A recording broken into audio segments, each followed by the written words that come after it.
প্রিয় প্রবাসী ভাইরা, কেউ ভিডিওটা ধাক্কা দিবে না, শেষ পর্যন্ত না দেখে কেউ সমালোচনা করবে না।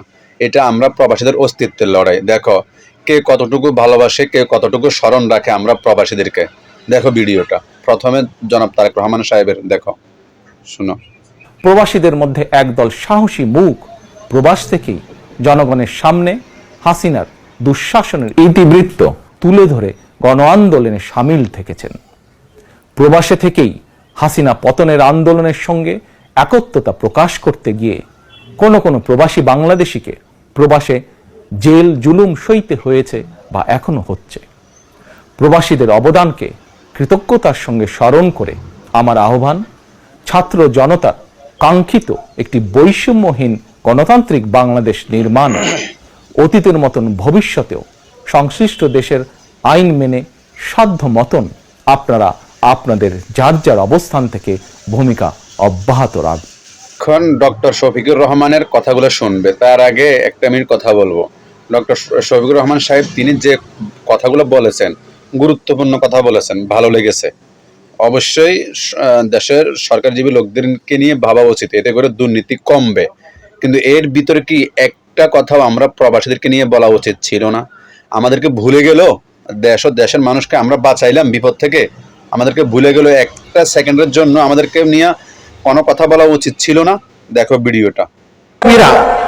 কেউ সৎ, কেউ সততা রক্ষা করেন না। কেন করেন না?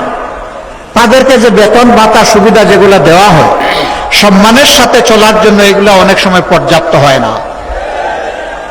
আমরা তো একটা সৎ বাংলাদেশ, দুর্নীতিমুক্ত বাংলাদেশ গড়ার জন্য লড়াই শুরু করেছি। আমরা সরকারি কর্মচারীদের ন্যায়সঙ্গত বিষয়টা দরদের সাথে, সম্মানের সাথে বিবেচনায় নিয়ে পে কমিশনকে বলবো যে যথাযথ রিকমেন্ডেশন আপনারা আমাদের কাছে দেন, যাতে একজন মানুষ সরকারি চাকরি করার পরে দ্বিতীয় কোনো রুজির সন্ধান তাকে করতে না হয়, আর টেবিলের নিচে যেন হাত ঢুকে। সর্বশেষ ভিডিওটা দেখুন হাসনাত আবদুল্লাহর। এই হাসনাত আবদুল্লাহ সম্পর্কে আমি গত 2-1 দিন আগে একটা ভিডিও বানিয়েছিলাম। আমি কোনো গালিগালাজ করি নাই, শুধু আমরা প্রবাসী ভাইদেরকে নিয়ে সমালোচনা করাতে আমি ভিডিওটা আপডেট দিছি এবং প্রবাসী ভাইদের কাছে পরামর্শ চেয়েছিলাম। কিন্তু 2-1 জন আমাকে কমেন্ট করে উল্টাপাল্টা বলতেছে। হাসনাত আবদুল্লাহ যে কথাগুলো বলছে এগুলো রং না। বিএনপিকে বলে তুই ডাইরেক্ট বল যে তারেক রহমান ডাইরেক্ট বল। প্রবাসীরা, কোনো প্রবাসী, এইগুলো মানে কি প্রবাসীরা মানে সবাই, কোনো প্রবাসী মানে সবাই। তুই তারেক রহমানকে বললে ডাইরেক্ট বল, সমস্যা আছে বল, অসুবিধা নেই, সমালোচনা করা যাবে, সমস্যা নেই। তুই প্রবাসীরা কিছু করতে, যে প্রবাসীরা বাংলাদেশ চালাচ্ছে, যে প্রবাসীদের কারণে বাংলাদেশের রিজিক আসতেছে, আল্লাহ পাক দিচ্ছেন আমাদের মাধ্যমে, আমরা নাকি বাংলাদেশে কিছু করতে পারবো না। ক্ষমতা আসার আগে তার কথার ওজন দেখো। প্রবাসীদের সাথে লাগতে আসলে অস্তিত্ব থাকবে, অস্তিত্ব থাকবে, থাকবে না। দেখেন, শুনেন হাসান আবদুল্লাহ কথাগুলা, দয়া করে প্লিজ কেউ সমালোচনা করবে না ভাই। আমরা প্রবাসীদের কে নিয়ে কথা বললেই আমাদের গা জ্বলে, ঠিক আছে? দেখো ভিডিওটা পুরো। কোন প্রবাসী এসে এই দেশ শাসন করতে পারবে না যে বাংলাদেশের রক্তের সাথে, বাংলাদেশের মাটির সাথে, পানির সাথে, জনগণের সাথে যার কোনো সম্পর্ক নাই, বাংলাদেশের জনগণের নীতি নির্ধারণীতে এই প্রবাসীদেরকে, এই বিদেশিদেরকে তাদেরকে কোনো জায়গা দেওয়া হবে না। আর কে বলবো, আর কিছু বলার নাই।